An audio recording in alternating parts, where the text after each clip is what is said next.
Good afternoon. Welcome to the first episode of the Black Pot Chronicles. In this series, I'm going to be making delicious one-pot meals using nothing but this.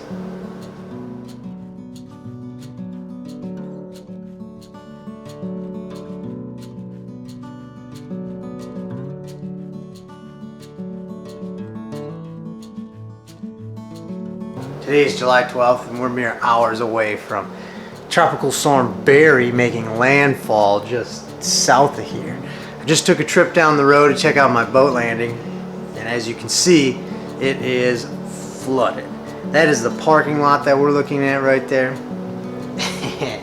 I mean, it's usually full of trucks and boats, but hopefully it'll go down soon and we'll get back out there. Today, since the wind is like pushing 30 miles an hour, we're going to be making a Tropical Storm Barry Gumbo. We're going to be making this one pretty traditional in my black pot. And the first thing you got to do is you got to cut up all your ingredients.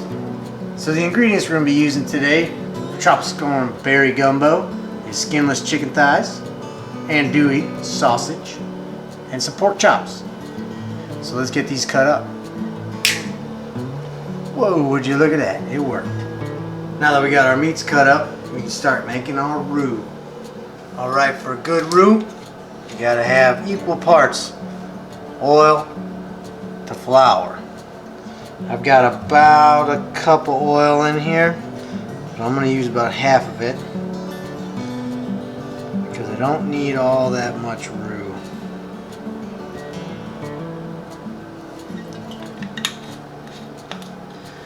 Now, get that warm or hot.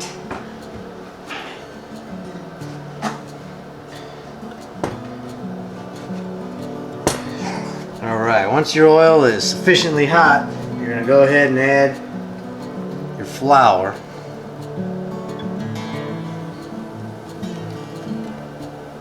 You want it to just start to fry your flour.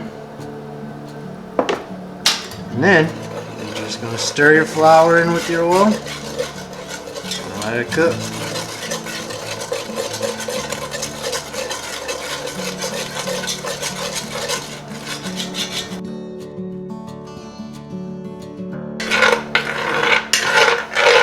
Once your roux starts reaching the color that you're going to want it to be, whether that be light or dark, what you're going to do is get some vegetables to put in there and let it cook down with the vegetables. And one thing about your roux, you really don't want to let it set. You kind of want to keep it moving at all times, because if it burns, it will ruin your whole meal. So since I'm close to where I want to be, I'm going to take my mirepoix.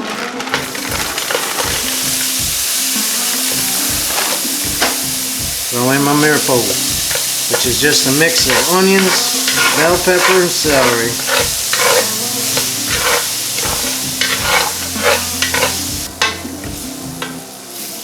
Alright, that'll start to thicken up on you pretty good. So what you'll do now is you're going to add some water. And actually what you should add is a stock, some type of chicken stock or beef stock. Pork stock for that. And I should have had my chicken stock already made up, but this stuff here is pretty good. And since I have to heat this up and boil it anyway, I'll just make my chicken stock right here. And this is better than bouillon in the chicken base.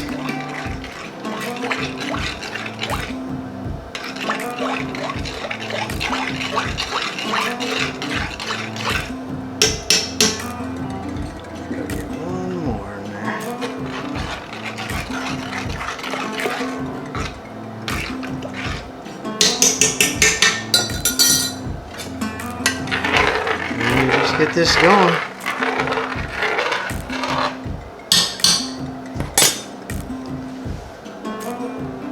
Now that our water is coming to a boil, what we're going to do is add our meats in a second, but I'm going to let this get rolling just a little bit first. And what we'll do with our meats, we'll season them just a little bit with my favorite seasoning combination. A little Tony Chachere's and some Lowry's garlic salt. And it's not going to take much because there's already some flavor in there with that roux and vegetables.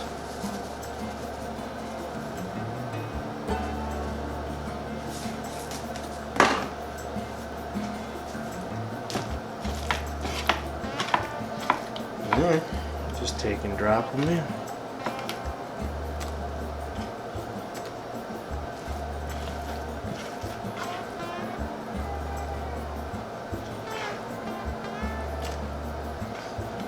We may need to add a little bit of water to this because as this gets hot and boils some more, this roux is going to thicken this water, thicken this stew up, and that's what's going to give it that gumbo consistency where it's not quite as thin as water.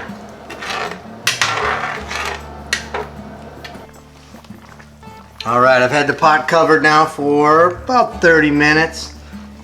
I'm going to add my sausage now. And the only reason I didn't add it earlier is it's already cooked sausage being smoked and it doesn't need as much time to cook.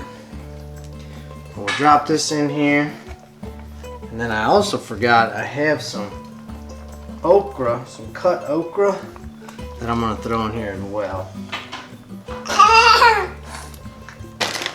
And you have to excuse my children, they love to make some noise. This is frozen okra. You know, it's nice to have around because I didn't know I was going to make a gumbo today. But when opportunity strikes, you gotta be ready. Plus all that green in there just makes it look good. Alright. I'm going to cover this pot again and let it roll covered for probably another 20 minutes or so, and we'll see what we got. Alright, this has been boiling now for a while. I'm just gonna do a little taste test here just to make sure we got the right amount of seasoning in it.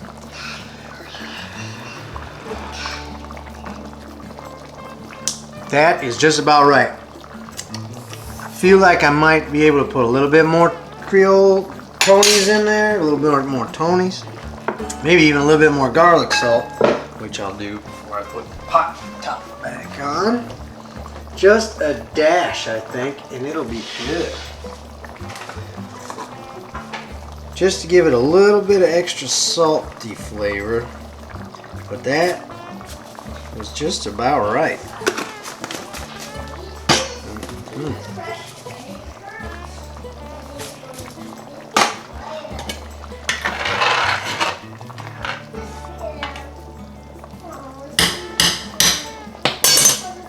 And then I'm just going to cover it back. Maybe give it just a crack on the side to let some steam out, and I'll just let it roll. Alright, popping the lid off, and we have cooked her down pretty good. As you can see, we got a little bit cooked on the bottom. So I've killed the heat to this thing, and I'm just gonna let it simmer in its own heat inside the pot. I'm gonna let it cool down to good eating temperature, and actually by letting it cool down, it collects a little bit of extra water in it just from being out, and it'll be right. It'll be good enough to eat. But that is perfect. As you can see, it thickened up just right.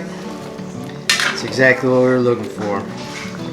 So once my rice is done, we'll be able to put a little rice in a bowl, top it with this. And I'll come back to you with a bowl. Alright, I got the gumbo all finished up. I'm going to put a little rice in my bowl and give this stuff a try.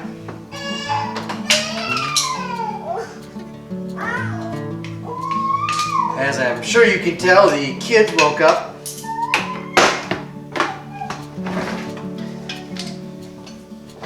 a scoop of this. I don't know if you can see it real well. I'll show you in a second.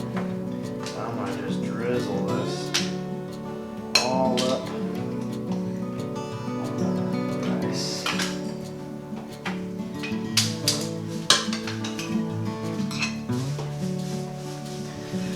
And there you've got it. Nice fine bowl of gumbo. See how it tastes. Hello. You can really taste that roux down in there. You did a good job on that.